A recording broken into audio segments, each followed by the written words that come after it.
Pun. Nah, apa ambil kakak Dani? Nggih pun. Kak mana itu? Warna putih nggih. Kalau hitam Bismillahirrahmanirrahim. Awas manusia. manusia senjat. Nggih. Ada manusia senjata. Terus ini siapa ini? Niki Mbak Yai Mustafa Bisri. Ngapain? Niki sing nulis bukune iki Mbak Yai Mustafa Bisri. Kenapa? Nggih damel cerita cucu-cucuke. Itu siapa? Cucuke Mbak Yai Mustafa. Siapa? Banyak enten sapa ya? Kakak Danis cucuke. Kenapa? Hmm? Kan kakak Danis yang ini. Oh, nggih lah nggih iki ambek Mbak Yai diparingi iki cerita. Ini suka. Bismillahirrahmanirrahim. Awas manusia. Manusia yang baik siapa itu? Bisa dibaca sejak semerap ya. Ih, Di sebuah pulau terpencil hiduplah seekor bebek yang malang. Bebek itu hidup sebatang kara. Kedua orang tuanya sudah lama tiada. Adapun pulau yang ditinggali itu sebenarnya sangat molek bagai jamrut. Sambrut itu apa? Jamrut itu batu berharga kayak berlian. Batu perhiasan. Banyak pepohonan dan tempat bermain. Namun tampaknya sang bebek tak pernah gembira. Wajahnya senantiasa murung. Bahkan setiap kali berjalan, kepalanya menoleh ke kanan dan ke kiri. Seperti ada yang selalu mengintai dan mengejarnya. Mengejar itu apa? Mengejariku ya dikejar, ditangkap. Mengintaiku mengawasi, Apa? melihat. Anggen misalnya kakak Danis ningali bebek ono ayam. Kakak Danis bersembunyi, mengawasi, mengintaiku melihat dari jauh. Terus ayam yang ambil bebek ngejar enggak? Enggak. Kenapa gak dikejar? Dibaca aja semerap ya. Keadaan bebek yang demikian itu bukan tidak ada sebabnya. Dia hidup sendiri dan selalu teringat nasihat orang tuanya. Nasihat yang memang mendebarkan hati. Ada suatu nasihat yang selalu diulang-ulang orang tuanya di setiap kesempatan. Nasihat itu yang membuat sang bebek tidak pernah merasa tentram bila mengingatnya. Anakku, berkata induknya suatu ketika, ada suatu makhluk di dunia ini yang harus kau hindari. Sedapat mungkin usahakan tidak bersua dengannya. Suara itu apa? Bersua itu bertemu. Sama siapa? Bertemu manusia. Manusia siapa? Manusia iki sing nangkap bebek. Makhluk itu tidak seseram raja kita. Tidak bertanduk macam banteng. Tidak berbisa seperti ular. Namun dia lebih berbahaya dari semuanya itu. Berbahaya sama siapa? Berbahaya itu berbahaya. Mencelakakan orang. Celaka itu apa? Celaka itu celaka itu ya? Celaka itu Merugikan. Itu Jadi misalnya kakak Danis pas main enten adik Jim lari terus kakak Danis ngalangi terus adik Jim kesandung kaki terus jatuh, itu kakak Danis mencelakakan adik Jim, merugikan.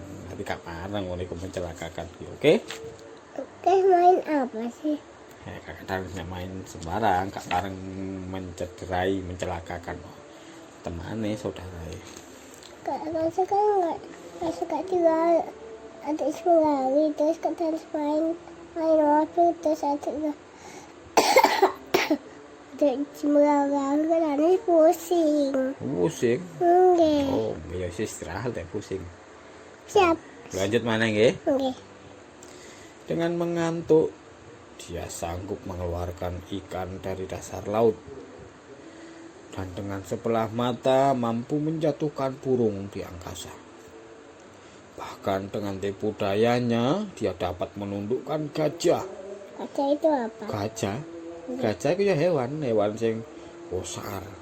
Ngenten belalai nih, hidungnya panjang, namanya belalai. Makhluk itu bernama manusia. Aku berharap kau tidak akan bersua dengannya. Aku tidak ingin kau jadi mangsanya. Siapa yang tidak berdiri bulu romanya mendengar ini? Sang bebek tidak bisa tidur bila teringat nasihat ini. Dan hampir setiap hari ia dihantui oleh bayangan manusia. Hari-hari dihabiskannya untuk mencari tempat perlindungan yang lebih menjamin keselamatannya.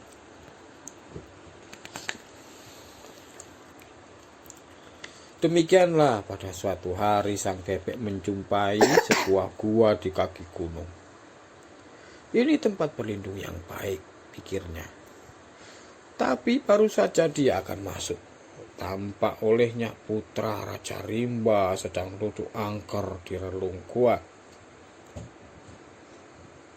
Entah karena warna bulunya yang cemerlang, entah karena bentuk dan cara berjalannya yang lucu, putra singa itu kelihatan gembira melihat sang bebek.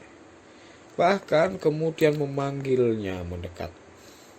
Agak takut-takut sang bebek datang menghadap. Oh, bebek pas lewat. Jangan masuk gua, tak enten anak singa. Ngapain? Anak singa duduk nang dalam gua. Ngapain sih? Siapa namamu? Tanya sang pangeran Rimba dengan lunak. Dan dari bangsa apakah engkau?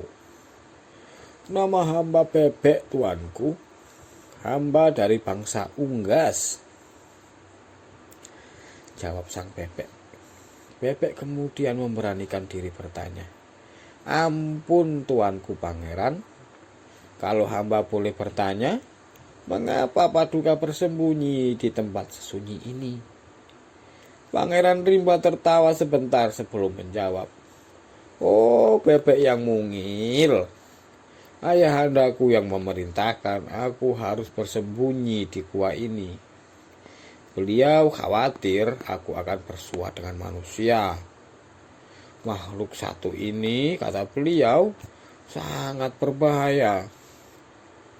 Sudah beberapa lama aku mendekam di tempat yang pengap ini. Aku sendiri sudah jemu dan merasa sangat terkungkung.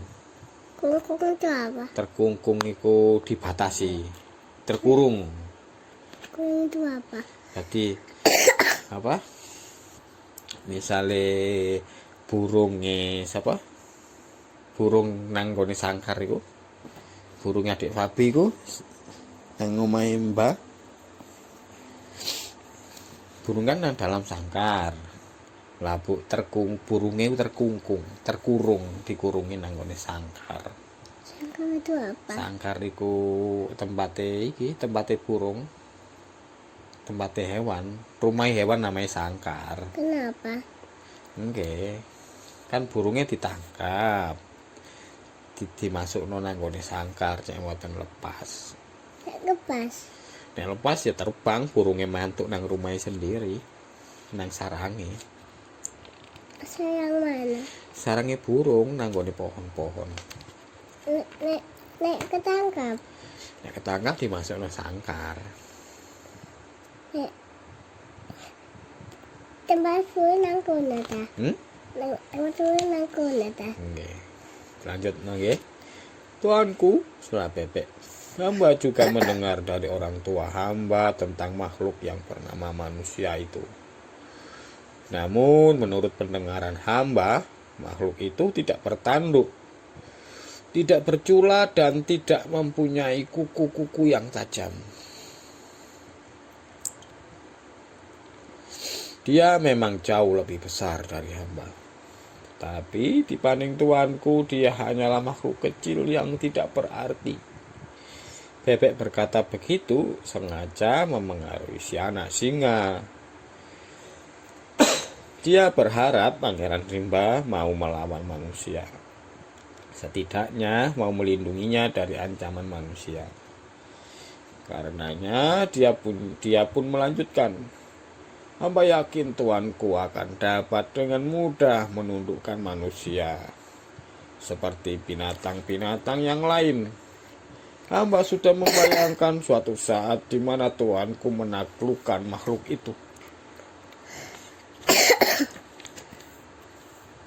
Demikianlah akhirnya bebek dapat memengaruhi Pangeran Rimba. Apalagi sebenarnya Pangeran Rimba kurang yakin akan apa yang dikatakan ayahnya. Mungkin ayah hanya menakut-nakuti, katanya dalam hati. Nakut itu siapa? Nakuti ku mau medeni. Tani apa? Misalnya ditakut-takut, menakut-nakuti misalnya kakak Burhan pas main sampai kakak Danis. Kakak Burhan ngomong, "Ajuk Danis ada hantu, takut." Ngono iku. Padahal mboten enten apa-apa. Kenapa kok ada hantu? Mboten semerap. Misalnya kakak Burhan pas main sampai kakak Danis ditakut-takuti. Awas ada ular. Lihat gimana? Ular nanggone pohon. Kasih nang mana? Kasih nang luar. Iya kasih nang luar, gak dari nang luar. Demikianlah akhirnya bebek dapat memengaruhi Pangeran Rimba. Apalagi sebenarnya Pangeran Rimba kurang yakin apa yang dikatakan ayahnya.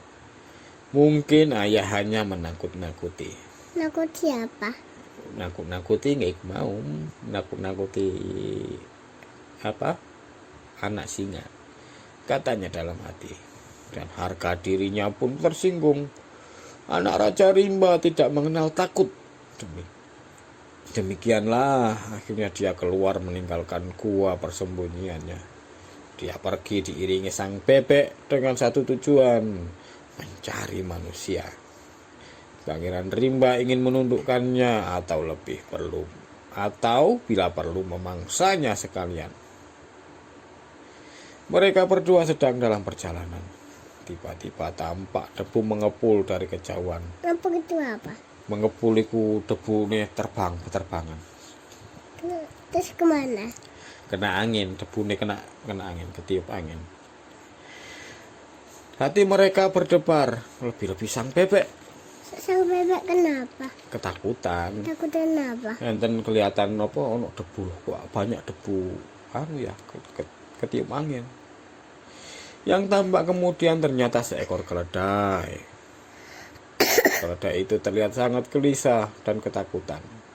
Pangeran Rimba berteriak memanggilnya. Keledai pun berhenti dengan patuh. Dia datang menghadap. "Hai, kau siapa?" tanya pangeran. "Kenapa berlari-lari seperti kesurupan?" "Hamba keledai, tuanku. Hamba berlari tanpa arah menghindari kejaran manusia," jawab keledai. "Mengapa kau takut padanya?" Pangeran kembali bertanya. "Hamba takut ditangkapnya, lalu dijadikan binatang beban." Beban itu apa? Beban itu barang, berarti pembawa barang. Berarti keledai ini gak mau dijadikan hewan sing membawa barang, ngangkut barang, narik gerobak.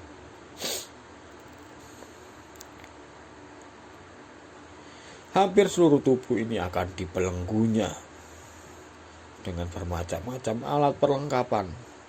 Ia akan mengekang dan membatasi gerak hamba.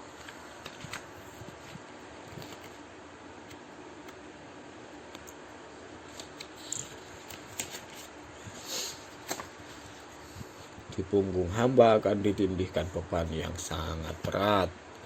serasa akan mematahkan tulang punggung hamba. Sudah begitu, hamba tidak diberi kesempatan bernapas. Berhenti sebentar, hamba akan dihardik dan dihukum. Bahkan bersuara saja hamba akan dicacinya. Bahkan bersuara saja hamba akan dicacinya. Hukum itu apa? Apa? Hukum. Dihukum itu dikasih apa ya? Dikasih hukuman.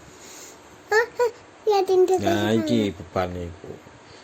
Berarti kudai apa? Keledai ku dan kok diikat tali, di kau anu disuruh mawa beban. Mau nggak? Gak mau keledai, makanya keledai lari. Mungkin ajal saja yang menghentikan penderitaan. Dia nggak lari nggak? Tidak, setelah mati pun hamba pasti menerima azabnya. Hamba akan dilempar dari atas bukit sebagai santapan serigala. Serigala itu siapa? Serigala itu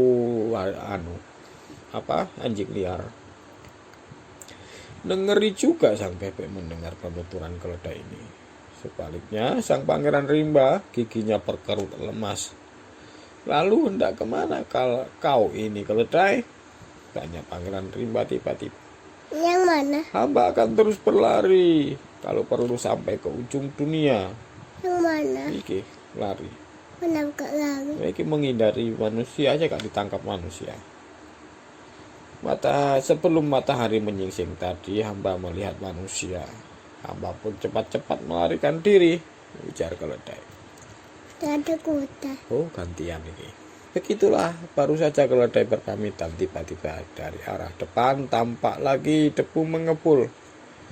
Tayal sang keledai pun angkat kaki mengambil langkah 1000. Ini siapa ini? Ini kuda palingan ini. Hah? Kuda. Namun ternyata yang tampak kemudian ada seekor kuda yang tekap. Hampir saja sang pangeran rimba melompat menerkam dia yang baru datang. Untunglah sang bebek yang sudah mengenalnya cepat memberitahu. Hai binatang gagah, kata sang pangeran begitu sang kuda berhenti di depannya. Siapakah engkau? Mengapa napasmu memburu? Larimu seperti dikejar hantu. Hai. Hamba kuda pangeran, jawab kuda dengan hormat. Hamba lari dari kejaran manusia. Sang pangeran menggeleng-gelengkan kepala. Katanya, kau seperkasa ini berlari juga dari manusia. Sungguh memalukan. Menurut pendengaranku manusia itu makhluk paling lemah. Kau sepak sekali mungkin mampus. Mampus itu apa? Mampus itu mati, meninggal. Hehehe, sang kuda tertawa masam. Bagaimana hamba mampu menyepaknya? Siapa ketawain? Kuda. Rupanya keberanianmu tidak sebesar tubuhmu. Diapain sih dia? Oh, sama kayak keledai kuda itu nek ditangkap jadi pembawa beban, ditunggangi, ditumpai. Siapa kenapa ditumpak? Nggih, didadekno tunggangan sampai manusia. Dia nggak suka. Dia nggak suka. Kenapa digigit? Mboten dikai tali, mboten digigit. Dikai tali jek mboten lepas. Kau tahu, aku yang tidak sebesar kau ini sudah bertekad mencari manusia. Aku ingin tahu apa yang dapat diperbuatnya. Ini ada apa ini? Kau boleh menyaksikan bagaimana aku akan mengoyak-oyak tubuhnya. Bona ya bubuk ya. Selesai. Apa ini? Ini kuda itu. Ini enggak? Iki diduduk, iki rambutnya kuda. Bukan ini enggak. Tangannya dipegang tali. Kenapa? Enggak, mudah cek motor lepas. Bona kok cekak istirahat cekak sahur. Apa cekak telat sahurnya? Siapa ini? Besok aja dibaca. Siapa ini? Oh, ini Pak Tua ini manusia. Kenapa? Jangan nangkap hewan. Hewan siapa? Hewan mau kuda, keledai, singa. Oh, ditangkap ceklek ya. Pun selesai. Dia nggak nangkap singa. Enggak ditangkap singa makanya masuk. Oh, singa masuk ini. Itu matai. kelihatan ketutupan tangan. Buat citakan lampunya. Kenapa? Kok ditutup tangannya? Oke, nutup perangkapnya.